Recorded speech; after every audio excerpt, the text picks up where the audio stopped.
আজকে আমরা যে টপিক নিয়ে আলোচনা করব সেটা হলো ভ্যাট। এই ভ্যাট টপিকটা সাধারণত বুঝি না, মুখস্থ করি অথবা আচ্ছা সাধারণত আমরা কি ভ্যাট সংক্রান্ত যখন টপিকগুলো আসে তখন আমরা কি বুঝি না, না বোঝার কারণ কি? দুইটা কারণ। এক নম্বর কারণ হলো কি বই আমাদের এটা সময় ক্লিয়ার আইডিয়া দেওয়া নাই, আর দ্বিতীয়ত হলো টিচাররা আমাদের কি আমরা যারা পড়াই আমরা ভালো করে পড়াই না। তো আসো আজকে আমরা ভ্যাট সম্পর্কে ইন ডিটেইলস আলোচনা করব। ভ্যাট, ক্রয় ভ্যাট কেন ডেবিট হয়, বিক্রয় ভ্যাট কেন ক্রেডিট হয়, আগ্রহত ক্রয় করলে ভ্যাট কেন লিখি না, কেন লিখবো না, এইসব রিজনগুলো আমরা বুঝবো। তো প্রথমে আসো ভ্যাট কাকে বলে সেটা একটু বুঝি। ভ্যাট মানে কি কে বলতে পারবো? ভ্যাট, দেখো ভ্যাটের সংক্ষিপ্ত হলো ভ্যাট। এই ভ্যাটের ভি দ্বারা বোঝানো হয় ভ্যালু। কি বোঝানো হয়? ভ্যালু। আর এ দ্বারা বোঝানো হয় কি অ্যাডেড, আর টি দ্বারা বোঝানো হয় ট্যাক্স কে। তো ভ্যালু অ্যাডেড ট্যাক্স কে যদি বাংলা করি, ভ্যালুর মান বাংলা করলে আসে মূল্য, অ্যাডেড এর মান বাংলা করলে কি আসে সংযোজন, আর ট্যাক্স এর বাংলা করলে আসে কর। তো যখন আমরা এই নামগুলার আবার বাংলা করব সংক্ষেপে, তখন কি করি? মূল্যর মুনি, সংযোজনের স আর করের ক, এটা নিয়ে আমরা কি বানাই? মূসক।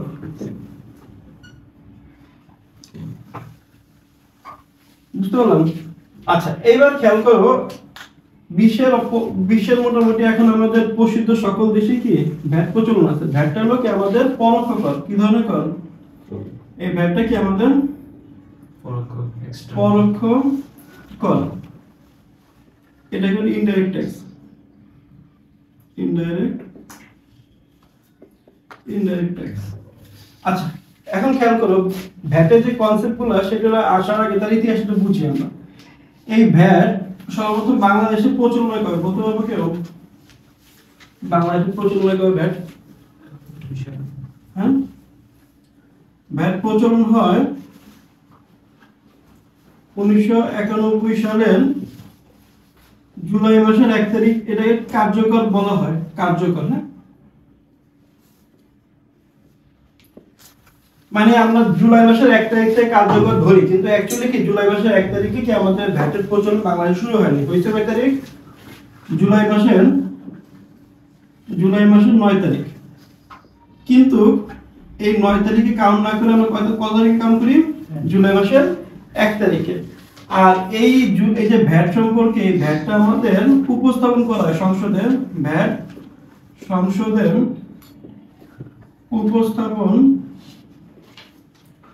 উপস্থাপন করা হয় 1991 সালের 21শে জুন। তার মানে ভ্যাটটা আমাদের সর্বপ্রথম সংসদে উপস্থাপন কত সালে? আমরা 1991 সালের 21শে জুন। ভ্যাটের প্রচলন আমরা ধরে, মানে ভ্যাটটা প্রচলন শুরু হয়েছে ধরে নিই কি 1991 সালের 1 জুলাই, এবং এটা মেইনলি শুরু হয় মানে কার্যক্রম শুরু করে 9 তারিখে, কিন্তু আমরা কার্যকর ধরে নিই কয় তারিখ থেকে? 1 তারিখ থেকে। এতটুকু ক্লিয়ার? আচ্ছা এবার আসো ভ্যাটের অর্থের মালিক কে? ভ্যাটের এই যে ভ্যাট গুলো যে কালেক্ট করবে এটার মালিক কে বলো তো? ভ্যাট এর অর্থের মালিক কে? অর্থের মালিক কে? সরকার। আর ভ্যাট প্রদান করে কে? ভ্যাট চূড়ান্ত ভাবে প্রদান করেন কে? ভোক্তা।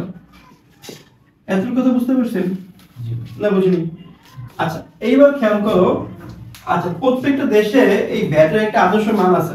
প্রত্যেকটা দেশে ভ্যাটের একটা কি আছে? আদর্শ মান আছে। আদর্শ মানটা ভ্যারি করে, দেশ টু দেশ ভ্যারি করে। যেমন দুবাই রিসেন্ট টাইমে, দুবাই যেহেতু দেশ না, স্টেট অনুযায়ী চিন্তা করি, দুবাই স্টেট অনুযায়ী চলে।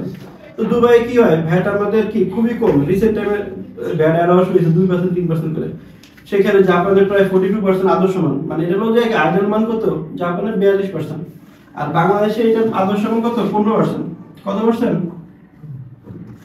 তো ভ্যাট এর আচ্ছা বাংলাদেশে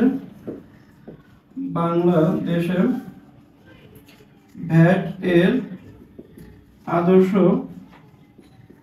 আদর্শ মান 15%। এই যে 15% হওয়ার কারণে দেখো খেয়াল করে আমাদের অনেক সময় আমরা সামনে পাবো যে কোনো ব্যাটার কোনো কথা উল্লেখ নেই, 15% ধরতেছি। কেন ধরতেছি? কারণ যেহেতু কোনো মান উল্লেখ থাকবে তখন আমি ধরে নিই সর্বোচ্চ 15% জন্য 15% ধরতে পারি। দেখো তো এই সিম্পল আলোচনাগুলো বুঝতে পারছি, এইগুলি ম্যাথের কোনো আলোচনা না, কিন্তু এই কথাগুলো বুঝতে পারছি। আচ্ছা ঠিক আছে, এবার আসো আমরা মূল আলোচনায় আসি। তো প্রথম কথা বলি, আমাদের একটা লাইন আমাদের স্যার আমাদেরকে পড়ায় যে পণ্যদ্রব্য ক্রয় এবং বিক্রয়ের ভ্যাট আলাদা আলাদা করে দেখাতে হয়। এত প্রথমে বুঝি, এটা মাইন্ড রাখেন। দেখো পণ্যদ্রব্য ক্রয় এবং বিক্রয়ে ভ্যাট আলাদা করে দেখাতে হয়, রিজনটা কি? রিজনটা হলো সিম্পল, যে ভ্যাটের টাকা মালিক কে। তো এখন এই যে পণ্যদ্রব্য যখন ক্রয় করি ভ্যাট দিয়ে আসছি আমরা, আবার বিক্রি করার সময় ভ্যাট আমরা কি করি? আদায় করি। তো এই টাকার মালিক তো না ক্রেতা না বিক্রেতা, কে মালিক? ভোক্তা। এখন সরকার।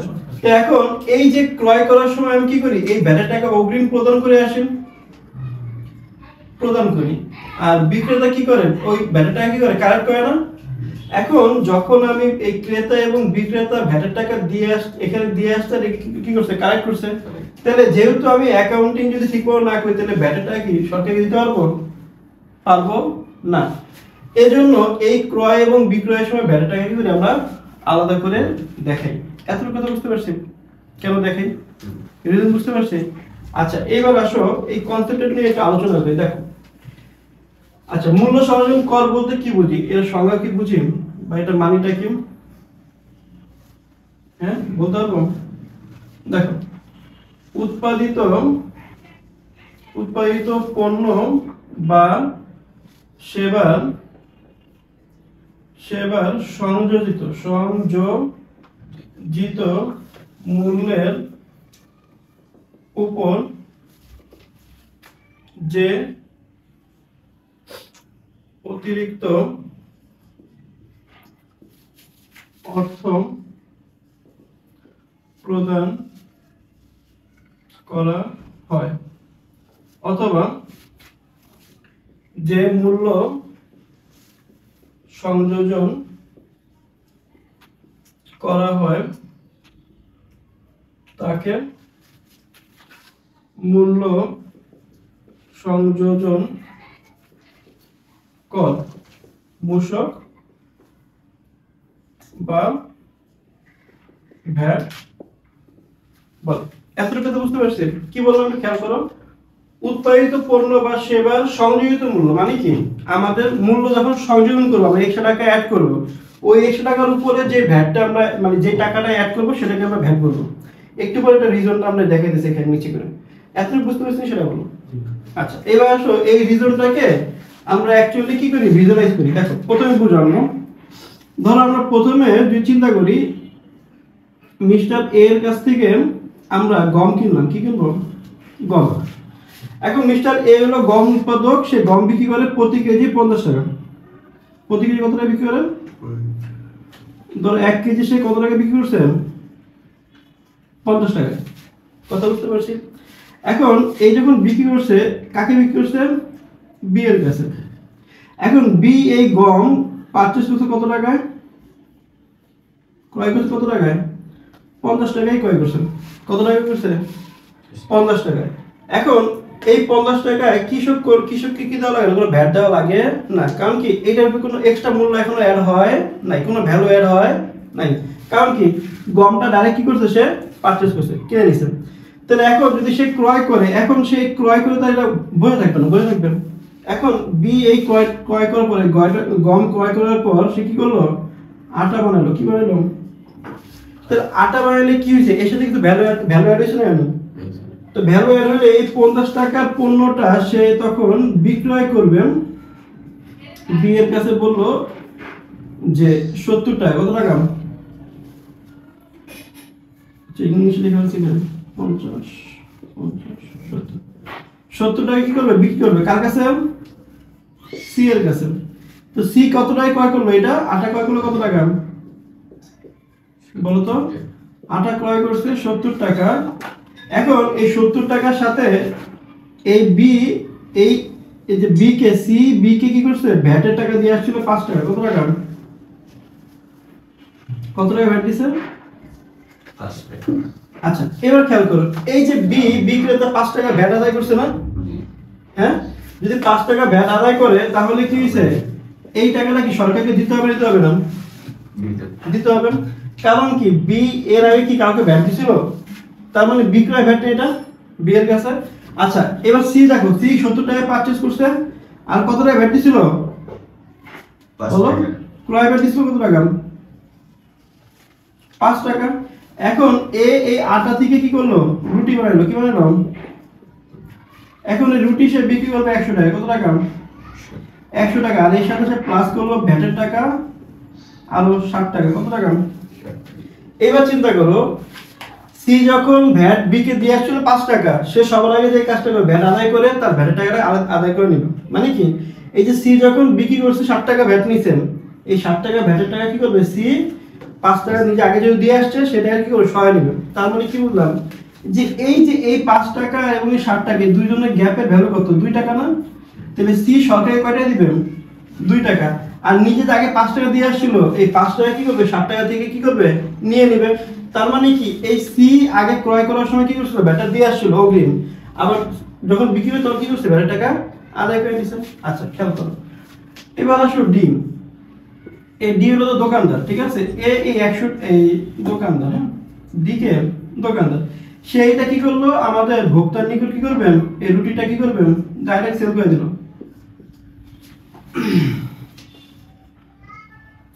তাহলে ভোক্তার নিকট কি করছে,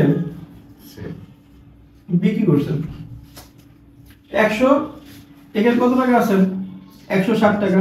এখন এই ভোক্তার নিকট বিক্রি করার আগে সে কি করবে, ক্রয় করবে না? তো রুটি ক্রয় করলো, এখানে 160 টাকা সে কি করছে, বিক্রি করছে। তাহলে 160 টাকা সে এখানে রুটি ক্রয় করছে। আচ্ছা এইবার খেয়াল করো, এই 60 টাকার মধ্যে সে ভ্যাট দিয়েছে কত টাকা?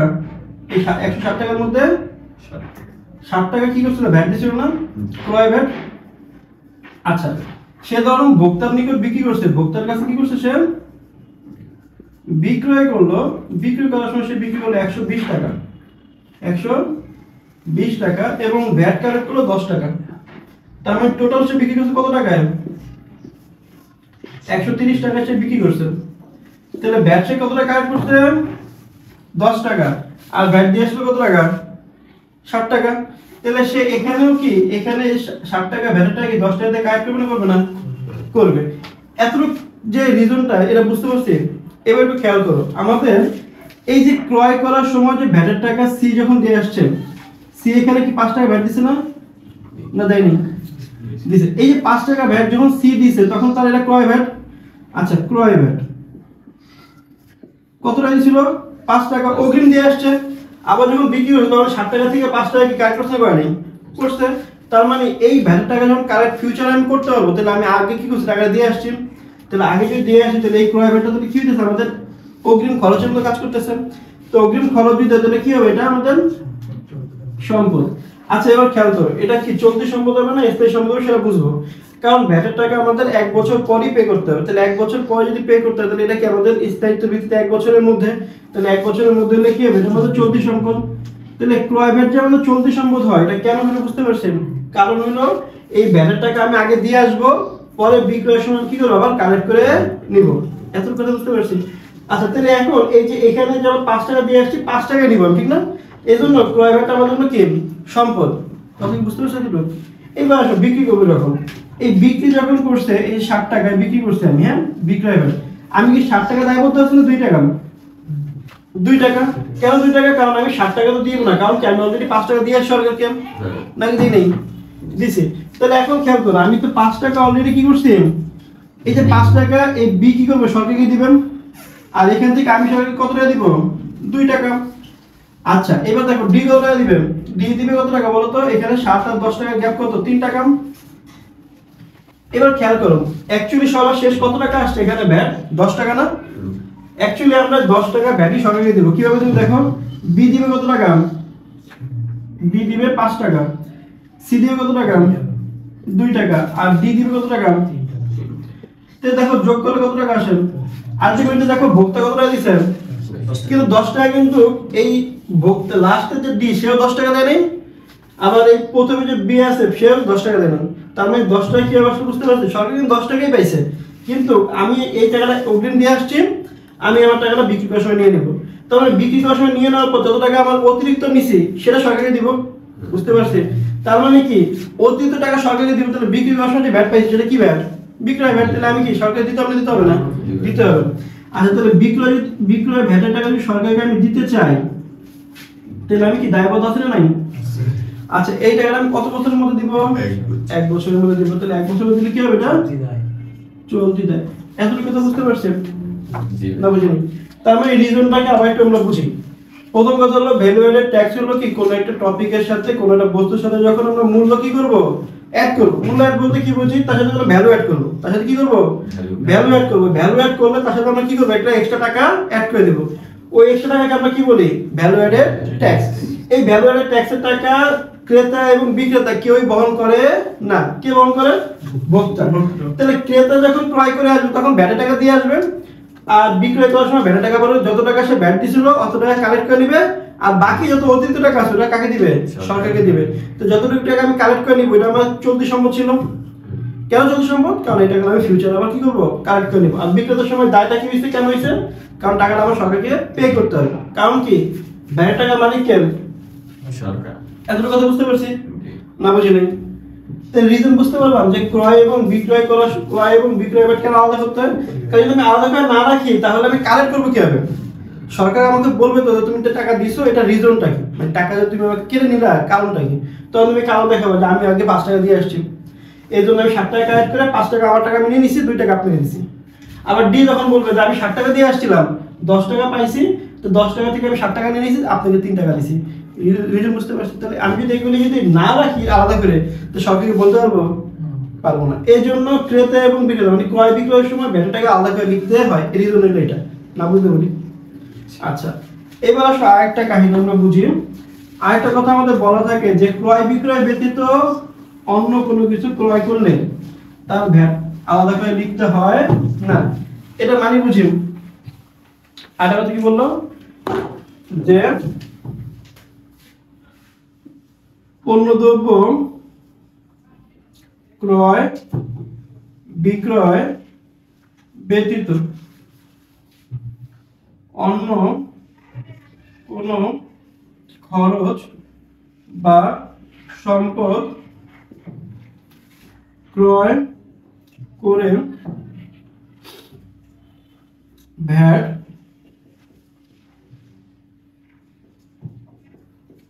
প্রদান করলে তা আলাদা করে লিখতে হয় না বা হিসাব রাখা হয়। আচ্ছা এটা মাইন্ড রেখে একটু খেয়াল করো তো কি বলছে আমরা এখানে, খেয়াল করো। পণ্যদ্রব্য ক্রয় বিক্রয় ব্যতীত, তার মানে পণ্যদ্রব্য যদি না হয়, এটা পণ্যদ্রব্য বাদে অন্য কোনো কিছু যদি আমরা ক্রয় করি অথবা কোনো সম্পদ ক্রয় করি তাহলে তার ভ্যাটের টাকা আমরা আলাদা করে দেখাবো না। এটা রিজনটা কি, সিম্পল রিজন ভাই। পণ্যদ্রব্য যদি তুমি ক্রয় না করো, ক্রয় বিক্রয় না করো, তাহলে তুমি যা কিছুই কিনবা সেটা তুমি ভোক্তা থাকবা, কি থাকবা। তার মানে আমি যদি ব্যবহারের জন্য মনিহারি কিনি, মনিহারি কি আমার খরচ না। এখন মনিহারি দ্রব্য যদি আমি ক্রয় করি, কিনছি কেন, এটার মূল উদ্দেশ্য কি, ভোগ করা। আচ্ছা তার মানে এই মনিহারির কে আমরা যদি তাহলে কি মনিহারি ভোক্তা আমরা, তাহলে ভোক্তা যদি ভোগ করে তাহলে ভোক্তা কি এটা ট্যাক্সের টাকা আলাদা করে দেখাবে, সরকারকে বলবে স্যার আমি তো টাকা দিয়ে আসছিলাম আমার টাকাটা আমার চেক করেন, বলতে পারবে, পারবে বলতে পারবে না। এই জন্য মনিহারির যে ভ্যাটের টাকা দিব, মনিহারির মূল্যের সাথে ভ্যাটের টাকাটা কি করে দেবো, অ্যাড করে দিব। কারণ কি ভোক্তা ভ্যাটের টাকা সরকারের দাবি করতে পারবে না, কারণ কি, কারণ ভোক্তা এই ভ্যাটের টাকা কি করবে, পরিশোধ করবে। কথা কি বুঝতে পারছি। আচ্ছা আরেকটা ভোক্তা চিন্তা করি, এটা হলো খরচের ভোক্তা। এবার দেখো আমি সম্পদ কিনবো, তাহলে আসবাবপত্র কিনলাম, কি কিনলাম, আসবাবপত্র। আসবাবপত্র কি আমাদের স্থায়ী সম্পদ না, তাহলে স্থায়ী সম্পদ যদি আমি ক্রয় করি তাহলে এই সম্পদটা আমি কিনছি কেন, ব্যবহারের জন্য। তো ব্যবহারের জন্য যদি কিনি তাহলে এটার ভোক্তা না আমরা, তো ভোক্তা কি ভ্যাটের টাকা দিবেন, দিবে তো। কিন্তু ভ্যাটের টাকা কি সরকার কাছে নিতে পারবে না। তার মানে কি চূড়ান্তভাবে ভোক্তা হিসাবে আমি যেহেতু এই আসবাবপত্রটা ব্যবহার করবো, তাহলে কি এই টাকাটাকে আমি দিব, আলাদা করে লিখবো না, কিন্তু টাকাটা কিন্তু আমি দিব, ঠিক না? বুঝিনি কি এখন? হ্যাঁ, আচ্ছা তাহলে এবার বুঝি। তাহলে এই যে লাইনটার মানিটা হলো কি, অ্যাকচুয়ালি মানিটা হলো ভোক্তা যখন কোনো কিছু ভোগ করার জন্য কোনো কিছু কি করবে, ক্রয় করবে, তখন তার উপরে ভ্যাটের টাকা আলাদা করে লেখা, মানে আলাদা করে লিখে দেখানোর প্রয়োজন নেই। কারণ কি, সে যেহেতু ভোক্তা, তাহলে সে কি এই ভ্যাটের টাকা কালেক্ট করতে পারবে না। যেহেতু কালেক্ট করতে পারবে না, সেহেতু কি সে ওই উক্ত খরচ বা উক্ত সম্পদের মূল্য হিসেবে এটাকে কাউন্ট করে দেখাবে। এতটুকু কথা বুঝতে পারছি না বুঝিনি? তো রিজন কি ক্লিয়ার না বুঝিনি? এবার আসো, পরীক্ষার সময় আমাদের অনেকটা ঝামেলা হয়। ঝামেলাটা কোথায় হয় দেখো, অনেক সময় আমরা বিভিন্ন বইতে যদি এবার খেয়াল করি, আমরা খেয়াল করি একটু এদিকে এদিকে, আমাদের যদি পরীক্ষায় প্রশ্নটা এরকম আসে, ক্রয় ভ্যাট, এটা আমাদের কি হবে তাহলে? চলতি সম্পদ কেন হলো, রিজন আমরা একটু বুঝাইলাম, ঠিক না? আচ্ছা, তাহলে বিক্রয় ভ্যাট চলতি দায়। আচ্ছা এবার আসো, এই ক্রয় এবং বিক্রয়ের যে ভ্যাট, এভাবে ক্রয় ভ্যাট বিক্রয় ভ্যাট আমরা কখনোই অ্যাকাউন্টিং এর কোনো জায়গায় লিখি না। এই ক্রয় ভ্যাট এবং বিক্রয় ভ্যাট এর আমাদের মাথায় থাকবে, এটা ক্রয় ভ্যাট না বিক্রয় ভ্যাট। তাহলে এটাকে আমরা একটা নামে রিপ্রেজেন্ট করি, সেটার নাম কি? ভ্যাট চলতি হিসাব। তো ভ্যাট চলতি হিসাবের দুইটা জেড প্রকাশ করে, কয়টা জেড? এটা জেড দেখে আমরা বুঝতে হবে এটা কি ভ্যাট। কি বললাম? ভ্যাট চলতি হিসাবে জেড বের করব। জেড কিভাবে বের করি? সিম্পল কথা, খতিয়ান করব। যে ভ্যাট চলতি হিসাবে খতিয়ান করব, ক্রয় ভ্যাট ডেবিট পাশে বসাবো, সম্পদ যেহেতু, বিক্রয় ভ্যাট ক্রেডিট পাশে বসাবো, এভাবে যোগ বিয়োগ করব। যোগ বিয়োগ করে যে ব্যালেন্স হবে সেটা কি বলি? আমরা জেড বলি। যদি এটা ডেবিট জেড প্রকাশ করে, কি জেড প্রকাশ করে? ডেবিট জেড প্রকাশ করে, তাহলে এটা কি হবে? চলতি সম্পদ, কারণ ক্রয় ভ্যাট এটা আমাদের, ঠিক আছে? এত কথা বুঝতে পারছেন? আচ্ছা, যদি আমাদের ক্রেডিট জেড প্রকাশ করে, ক্রেডিট জেড প্রকাশ করে সেটা কি হবে? চলতি দায়। এতটুকু কথা ক্লিয়ার না বুঝিনি? আচ্ছা, তার মানে কি ক্রয় ভ্যাট আমাদের কি চলতি সম্পদ কেন হইতেছে, লজিক বুঝছি, এই যে এখানে বলেছিলাম। আর বিক্রয় ভ্যাট আমাদের চলতি দায় কেন, সেটা জন্য বুঝছি। আচ্ছা, আমরা এই দুইটার নামে কি আলাদা করে হিসাব রাখবো, সেটার নাম কি? ভ্যাট চলতি হিসাব। ভ্যাট চলতি হিসাবের খতিয়ান করে, মানে খতিয়ান করে যে জের বের হবে, সে যেটা যদি ডেবিট জের হয় সেটা হতো ক্রয় ভ্যাট, তার মানে চলতি সম্পদ। যদি বিক্রয় ভ্যাট হয় তাহলে কি হবে? ক্রেডিট জের প্রকাশ করবে, তাহলে কি হবে? চলতি। এত রিজন ক্লিয়ার? আচ্ছা, তাহলে এখন যদি আমি এভাবে পরীক্ষা যদি স্যাররা এইভাবে দিয়ে দেয় এমসিকিউতে, যে আসবাবপত্র ক্রয়ের ভ্যাট, আসবাবপত্র